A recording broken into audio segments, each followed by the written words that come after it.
अस्सलामुअलैकुम नाज़रीन। पाकिस्तान की यह हालत हो गई है कि आए दिन कोई ना कोई एहतजाज हो रहा है। आजकल ताजिरों ने बहुत बड़ा एहतजाज किया हुआ है टैक्सेस के ऊपर।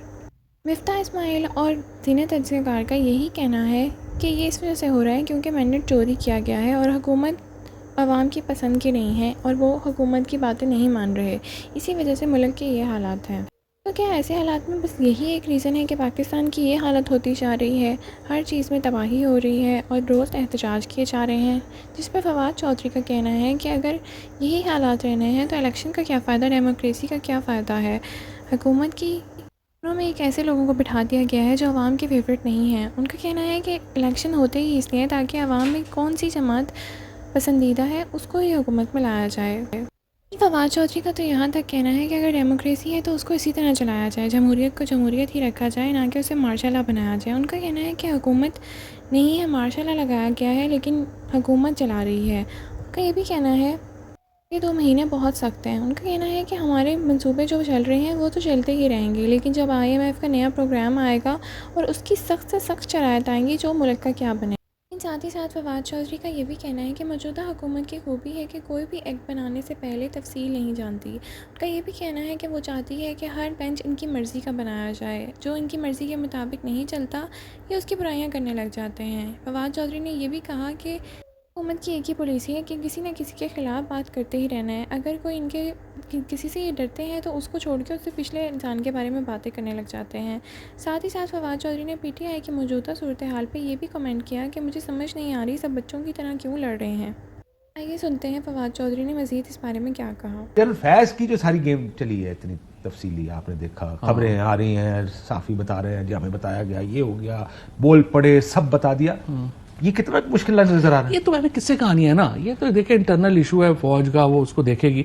अब आपको लगता है 9th मई से कोई कनेक्शन एक्चुअली नहीं 9th मई से उनका क्या कनेक्शन होना है, कुछ भी नहीं। किसी PTI को ही नहीं पता था 9th मई क्या है, तो बाकी उनको क्या पता होगा। असल में इशू देखें ना, इशू क्या है कि अब PMLN का एक डायलेमा है। अब देखें उन्होंने 2 नैरेटिव, पहले उन्होंने जजेस के खिलाफ नैरेटिव बनाया, साकिब निसार साहब और आसिफ सईद खोसा साहब वगैरह के ऊपर जो है वो चढ़े। उनका ख्याल था कि जुडिशरी के खिलाफ एक बनाएंगे नैरेटिव तो हमें मिलेगा। अब यहाँ पे आके वो रुक गए हैं, उनको समझ नहीं आ रही कि हमने मंसूर अली शाह की मुखालफत करनी है या नहीं करनी है। उसके बाद अगला, अब कल से मैं देख रहा हूँ कि इरफान सदीकी साहब जनरल रहील शरीफ के खिलाफ अब एक जो है वो नैरेटिव बनाना शुरू करें। So the PMLN politics is so confused, every day they have different enemy, they have वजह ना सर, क्योंकि वो जो आगे से जवाब दे सके, हर्ट कर सकते हैं, उनके खिलाफ हमने जाना कोई नहीं जाने सकते। और तो फिर जेडे पुराने बेचारे दबे हुए घोड़े, अब जनरल बाजवा साहब के खिलाफ भी अगर आप देखें तो PMLN कोई बात नहीं कर रही। इंटरेस्टिंगली जनरल रहील 1-2 स्टेप पीछे जाके जनरल रहील शरीफ के खिलाफ शुरू हो गए। अच्छा, इधर जो है वो जो मंसूर अली शाह साहब के समझ नहीं आ रहा कि हमने इसकी मुखालफत करनी है या नहीं करनी, सो साकिब निसार के ऊपर शुरू हो जाए। अब जैसे ये जो आपने देखा कि वो आ जाते हैं, इंफॉर्मेशन मिनिस्टर आते हैं, वो कहते हैं कि हमने साकिब निसार को भी अरेस्ट हो जाएंगे। ये देखिए, ये एस्टैब्लिशमेंट की अगर आप स्टेटमेंट पढ़े ना जो जनरल फैज साहब के ऊपर आई, तो उसमें तो इस तरह की कोई बात नहीं थी।